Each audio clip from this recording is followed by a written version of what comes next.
Don't have to worry about it, just talk. Good evening. Today is March 1st, 2016. The planning board is now in session. Motion on the minutes? Motion made by Second. Pat, second by John. All in favor? Aye. Unanimous of 4. 81P? Yes, 81P, 65 East Street Extension. Some reduced size. Take your money back, kid. I gotta sign this. Well, you gotta, yeah. Byron Andrews. Where is the little, Just initial up top, Lean. do I have to put the One's date? fine, we'll share it. I don't think so. Yeah, you do. Yeah. I think I have to put the date, yeah, Yeah. 3/1/16.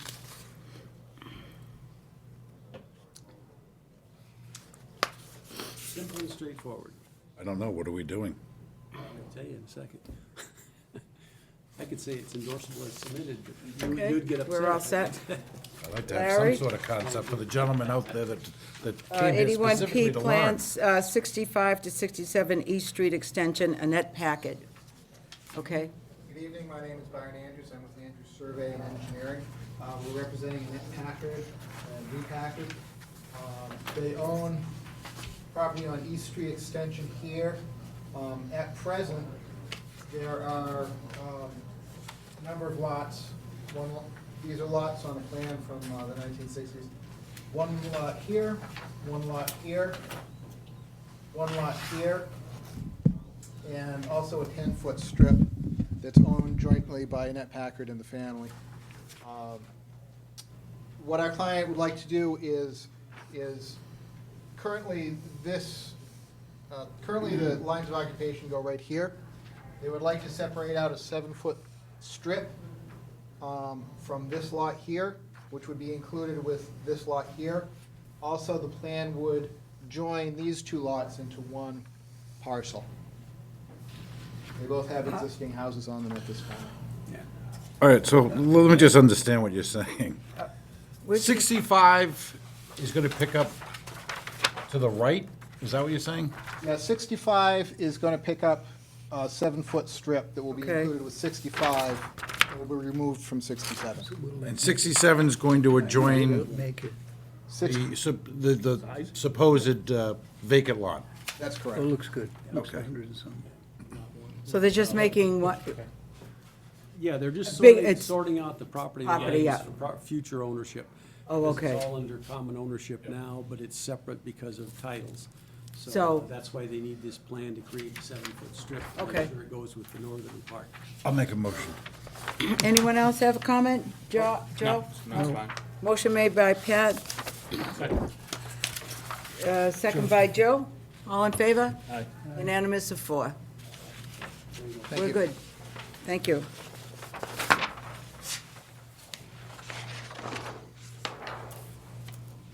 Alrighty, moving right along. Moving right along, number 3, ZBA special permit referral, 20 Beaver Street, Rayline, Rainy,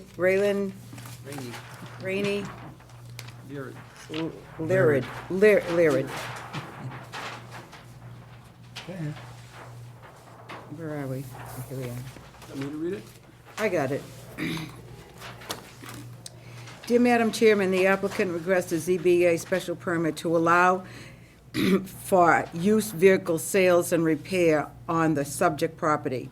The proposed use will consist of 1 repair bay and a sales office, and the outside display area for a maximum of 6 used cars at any one time, and will be in addition to the existing 7-bay muffler shop on the property. Zoning Board Section 2.3 provides for sales and service of used vehicles by special permit within the IC industrial zone. The proposed used vehicle will require 4 parking spaces, and the existing muffler shop requires 16 spaces for a total of 20 off-street parking spaces. The prior site plan dated 12/29/14 provided for 20 parking spaces in addition to 6 sale display spaces, and is an inaccurate representation of the current proposal. Therefore, I recommend a favorable report forwarded to the ZBA of Appeals. Respectfully, Larry Duncan, our town planner. They'll need to submit an updated site plan by the time it comes back to us. I'm sorry, Larry? Well, the rest of that last paragraph, an updated site plan is going to need to be submitted. Oh, I'm instead of sorry. just continuing to submit the ancient one that, And an update site plan will need to be submitted to the planning board upon insurance of the special permit by the ZBA. yes. Issuance. Thank you. Okay, Any problem? Joe? No, it's fine, I have You're no all set? issues.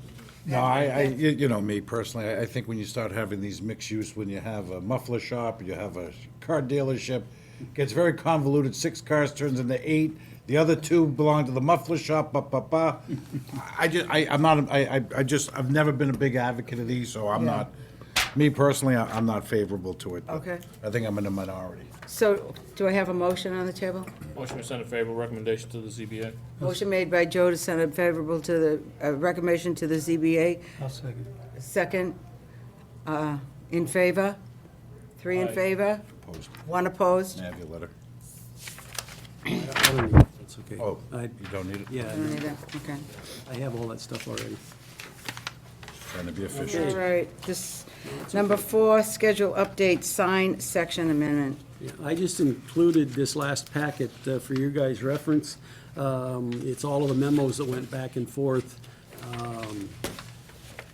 The top memo is the final response, the official remand notice for the sign proposal from the selectmen, and they also noted there in their last, this is actually Rick's memo stating that the selectmen remanded the zoning bylaw amendment, and they also agreed to co-sponsor the article with the board. So I'll make sure that that shows up on the warrant article that Jerry puts in the warrant. Then the other memos were the lead-in memos to get us to that final point.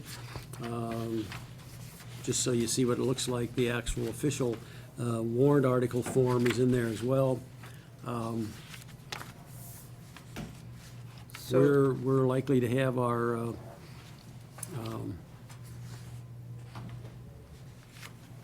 we're likely to have our public hearing on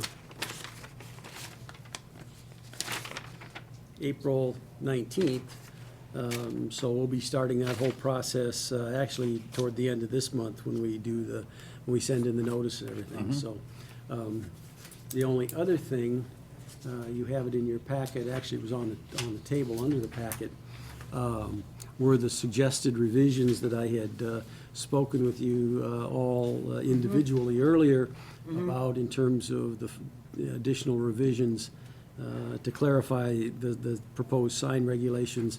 The first one was to just delete the language about tethered balloons altogether, and that'll avoid any of the confusion, although Pat and I won't get to argue about it anymore. Other than that, I think everybody will be glad not to listen to us. Then the other one was the initial proposal was to exempt signs that were inside an athletic facility or mounted on the inside of a fence that wouldn't be visible from the exterior. The problem was that many of the athletic facilities are configured so that somewhere or another you'd be able to see the sign, whether you could read it or not. You could be able to see signs from a public way. So the proposed revision, as we'd all discussed individually, was that you would just eliminate them if they're on the inside of. They're allowable. That they would be They're not exempted. signs from, That effectively. they're allowed, whether they're, as long as they're inward-facing signs attached to the inside of a wall or a fence. So it doesn't matter whether you can see them or not, it doesn't matter whether you can read them or not, because the signs allowed. are They're allowed. are They're allowed. exempted. Yeah. They'd be allowed, and their intention is for sponsorship, not to advertise anything generally the way a business would, so. So those were the two, and Okay. everyone I talked to had agreed, so I'll make sure that these changes are also in the text that Jerry puts in. I don't know what I'm Jerry gonna, I puts don't know in- what I'm gonna do with myself now when people ask me about the balloons. We could argue about clowns. The, Joe? well, depending on what, anything comes out of the public hearing or not, but Well, when we yeah. go to, when we go to make the presentation at town meeting, just so the selectmen are aware, seeing how they're co-sponsor, we should address the fact that we made minor changes and that, you know, just to bring it up so that they're aware that they were co-sponsor. It Yeah, didn't, it didn't materially affect the content of the bylaw, however, there were some minor changes, so I don't Well, wanna. I was gonna ask that the board, that we have a motion and a vote on this, and then I will be able Okay, to send that's send a memo to the selectmen. Motion on the explaining changes. it. Yeah, that's fine. Motion made by Pat on the changes of the Language changes. really. language changes of the sign, proposed sign amendment. Second. Seconded by Joe. All in favor? Yep. Unanimous of 4. Thanks, so I'll send the selectmen a memo. I'll just basically lift this and. Anything else, Larry? So Larry, just in the narrative, when you do the narrative for this, are you going to include something, what Joe had just said about? Well, no, if he's gonna send this now, we don't need to do that. Oh, If it's- okay. As long as they have it before, I just wanna make sure they're aware of any, going forward, any changes, however we do that. I don't Okay. want them to not be aware as Right. co-sponsors of the Oh, article. all right. Right. Yeah, Okay. that the language changed, but in terms of what we had already started working on, was a narrative, and actually a letter to town meeting members that would be included in the packet. So, I was gonna tweak that again some more. Every time I read it, I see some other way or something else to say, so then I'll send everybody a copy of that individually. So if anybody has comments on it, we'll try to get that all done, but that'll be mailed out with the warrant to help explain it to the That's what I was extent that wondering. meeting Okay. members wanna go through even more stuff to read. Yeah. We'll have that too. They'll have that in their packet when Amy mails everything out? Yes. Okay, Yes. all right. Perfect. Motion to adjourn. Okay. Motion to adjourn made by Pat, seconded by John. All in favor? Unanimous of 4. Good night, everyone. And don't forget to...